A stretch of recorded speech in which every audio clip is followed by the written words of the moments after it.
messieurs, bonjour, bienvenue dans cette nouvelle vidéo J'irai squatter partout. Je suis ravi de vous retrouver pour vous donner quelques petites nouvelles. Alors, première nouvelle importante, sachez que mon fourgon est passé au contrôle anti-pollution qu'il a obtenu avec succès, donc je suis tranquille pour un an. Vous savez que c'est un véhicule je ne sais plus comment on appelle ça, mais véhicules de transport de marchandises, donc j'ai un contrôle à faire tous les ans. Et c'était la date qui arrivait le 29 août. Donc j'ai fait ça le 21 août, j'étais très bien. Maintenant, plus qu'à attendre dans un an pour faire le contrôle technique général, donc avec les deux contrôles. Mais le contrôleur, je ne sais pas comment on appelle ça, hein, la personne qui fait les contrôles techniques, m'a dit: «Vous avez un bon petit fourgon, vous avez fait une belle petite affaire». Par contre, malheureusement, je lui ai demandé pour la cloison, il m'a dit que c'était obligatoire. D'autres, ne l'obligent pas. Lui m'a dit: «Ah bah si, si vous n'avez pas la cloison, je peux pas le passer, au contrôle». Donc, j'ai dit, «Bah, dans ce cas-là, c'est embêtant parce que je suis obligé de la remettre et de l'enlever à chaque fois». Il me dit: «Oui, mais c'est pour votre sécurité». Voilà, alors ça, c'est un débat qui est un petit peu, incessant. Il y a des contrôleurs qui l'acceptent. On ne sait pas du tout ce que dit réellement la loi là-dessus. Donc la cloison, je l'ai, elle est chez un oncle, dont je vous avais parlé, un oncle qui est carrossier. Je vais la rapatrier chez moi comme je vais pouvoir, à l'appartement de ma mère, à la cave, et puis, bah, essayer de trouver une solution, soit trouver un contrôleur qui, dit: «Oh bah non, ça me regarde pas s'il y a une cloison», soit de la remonter, tous les ans, enfin tous les 2 ans, à chaque contrôle technique, voilà. Mais, lui, il veut que la cloison soit mise, parce que le fourgon était équipé d'une cloison. Donc, voilà, quelque chose qui m'embête un petit peu. Aujourd'hui, je suis chez mon cousin, qui m'avait donné les plaques de mousse autocollantes qui me permettent de faire une deuxième couche d'isolation, pour laquelle j'ai eu bien du mal d'ailleurs, comme je vous en avais parlé. Là, je pense, parce que j'ai quand même bombardé de double face, je pense que maintenant ça va tenir, même si les découpes sont mal faites. Voilà, mais j'ai 2 épaisseurs de d'isolation, pardon, je vais y arriver. Donc la couche d'isobule qui, elle, est à peu près bien placée et un petit peu partout, sauf dans un endroit du fourgon que je n'ai pas encore, recouvert, tout simplement parce qu'avec mon oncle, on va faire là aussi les grilles d'évacuation d'air, d'aération. Je vais y arriver, j'ai du mal ce soir, il est 23 heures quand je fais la vidéo, hein. Voilà, donc j'ai laissé, un petit peu de tôle nue. Ce que j'ai fait aussi, c'est que j'ai fait ce que je vous avais dit, séparer le dessous du lit en 2 avec un espace de rangement pour l'intérieur, donc mes habits, mes livres, mes CD, je sais pas tout ce que je pourrais, enfin les CD sont plutôt à l'avant du coup, puisque le seul lecteur CD que j'ai, c'est l'autoradio. Mais voilà, vous voyez un petit peu ce qu'il peut y avoir dans une chambre. Voilà, bel espace de rangement qui représente la moitié de l'espace sous le lit, et un coffrage, qui, ferme à l'intérieur, mais qui ouvre vers l'extérieur, et qui est, mon garage, là où je mets mes outils, mes trucs qui me servent pas trop à l'intérieur. Voilà, ce qui permet d'avoir un bien meilleur rangement. Alors le coffrage, il sera recouvert certainement d'un papier peint. C'est du bois très fin, hein, c'est une fine couche de bois, il n'y avait pas besoin que ce soit extrêmement solide ni extrêmement joli, mais je vais mettre, une couche de papier peint, et je pense, si je trouve ça, faire un petit décor vintage, voir quelque chose, un papier peint qui nous rappelle notre jeunesse dans les années, alors 80, j'ai quand même beaucoup de mal à m'en souvenir, parce que je venais de naître, voilà, mais plutôt les années 90, ou les choses comme ça, la belle époque qu'on a connue, nous, la génération Club d'eau. Voilà, bah, je vais essayer de trouver si je trouve du papier peint vintage, si c'est pas trop cher, parce que si c'est 100 € le rouleau, ils peuvent se le garder. Mais, je vais essayer de trouver ça ou sinon, bah, si je trouve pas, bah, je mettrai un papier peint, d'aujourd'hui. Sur les parois, je sais pas encore ce que je vais mettre, mais là, j'arrête avec l'isolation, advienne que pourra. Je pense que je vais mettre, un papier à peindre tout simplement. J'avais pensé à mettre des trucs, de bois, mais, je ferai ça plus tard.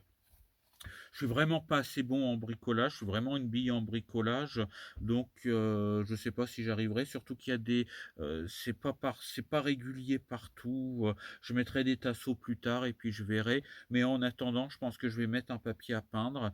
Alors grande question, comment va-t-il tenir? Est-ce que de la colle à papier peint va tenir là-dessus? Je n'en sais rien du tout, donc pour l'instant, je me sers du fourgon comme il est là. J'ai l'électricité, j'ai de quoi dormir, de quoi cuisiner, de quoi me laver. J'ai l'essentiel, donc l'esthétique du fourgon, c'est pas très grave. J'ai posé le lino également, donc j'ai un sol en lino. Alors les contours, c'est pareil, les contours de tour de roue sont pas bien faits, voilà, mais ça je m'en fous un petit peu. Voilà, ça lino imitation parquet, il ondule un petit peu, mais j'ai pas trop voulu le coller parce que quand on colle les linos dans les fourgons, puis qu'après il faut le décoller, c'est une véritable galère. Il y en a qui disent qu'il faut bien qu'il soit collé. Non, non, moi, si ça ondule à certains endroits, c'est pas grave. De toute façon, comme vous l'aurez compris, je cherche pas à faire quelque chose de luxe, je cherche à faire quelque chose de fonctionnel. Alors évidemment, les puristes vont pas beaucoup aimer mon fourgon et tout ça, mais ce n'est pas grave. De toute façon, c'est moi qui habite dedans. L'important, c'est que j'ai de l'espace, je peux me mettre debout. Là, je suis debout devant vous, et j'ai tout ce qu'il faut.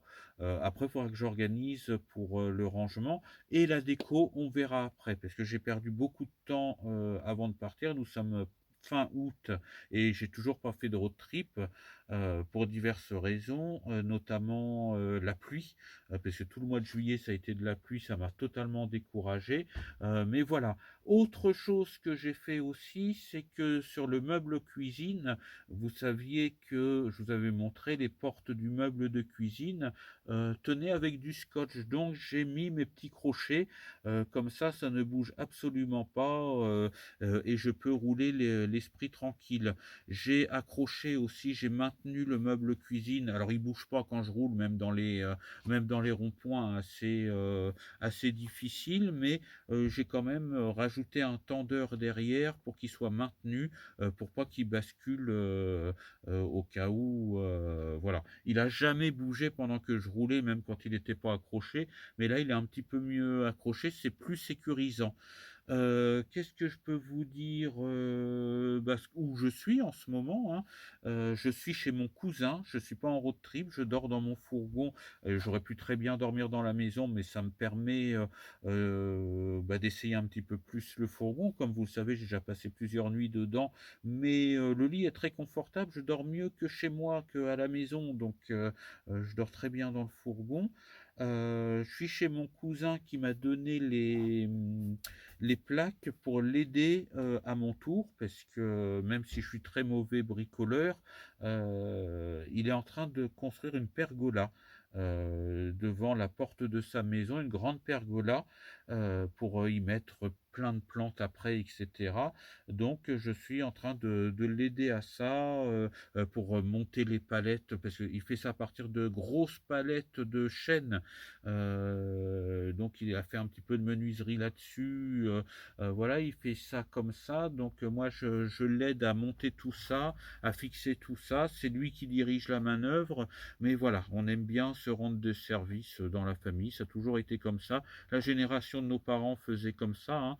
C'est beaucoup mon père qui a, retapé cette maison, typiquement normande, voilà et voilà, c'est des services comme ça. Bah, les mécaniciens, font un peu de rendent service pour les bagnoles, les gens du bâtiment rendent service pour le bâtiment, les enseignants, aident les enfants, s'il y a besoin et cetera. Il y a tous ces métiers-là dans la famille, donc on fait comme ça. Donc là, je suis, ici pour 3 jours. Alors je suis pas très loin, hein, je suis à 20 kilomètres de chez moi, mais j'en profite pour, profiter du fourgon encore une fois, et puis, avec mes petites journées de travail, pour aider mon cousin.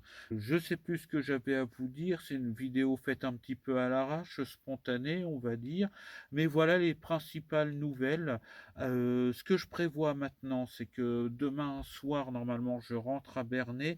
Malheureusement, il m'arrive encore une tuile, c'est que j'ai une rage de dents, que j'ai du mal à soulager. J'ai réussi grâce à de l'huile essentielle de clou de girofle, que je mets sur mon dentifrice, mais j'ai une carie qui s'infecte, encore une fois.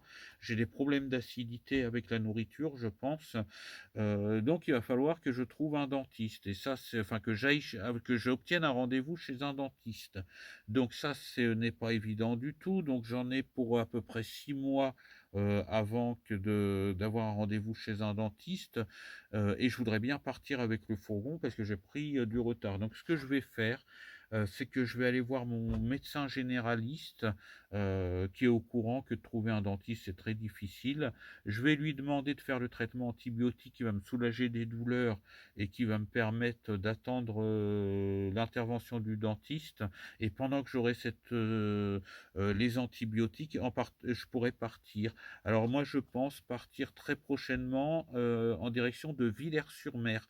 Villers-sur-Mer, c'est en Normandie, c'est pas très loin, mais c'est un endroit que j'aime bien. D'ailleurs, on allait avec le père d'un copain d'enfance, avec mon pote quand j'avais, 14 ans, et son père. On allait, passer, des week-ends à Villers-sur-Mer et c'était un passionné de malheureusement, il est plus de ce monde, mais c'était un passionné de fossiles et j'avais trouvé plein de fossiles avec lui, il m'avait appris plein de trucs sur les fossiles et je me rappelle que j'étais autant pote avec le père qu'avec le fils, et c'est des très bons souvenirs donc je voudrais, aller voir Villers-sur-Mer. Je vais regarder sur Parc Fortnite s'il y a de la place et puis, quelque part parce que pour l'instant j'ai pas encore fait de road trip avec le fourgon, pour trouver des spots au bord de la mer, c'est pas évident en été, mais sachant qu'on est mois d'août et que beaucoup de gens sont rentrés, je devrais trouver un parking, autour de Villers-sur-Mer pour pouvoir me poser et un endroit Parc Fortnite. Donc je vous dirai ça. Bah, voilà, je crois que j'ai fait le tour de ce que j'ai à vous dire pour cette vidéo. J'espère que ça va bien de votre côté. Je vous remercie, de me suivre. Merci aux nouveaux abonnés qui sont arrivés, et puis je vous dis ciao, bye bye, sortez couverts, et portez-vous bien. À très, très bientôt pour de nouvelles, de la suite de mes aventures. À bientôt.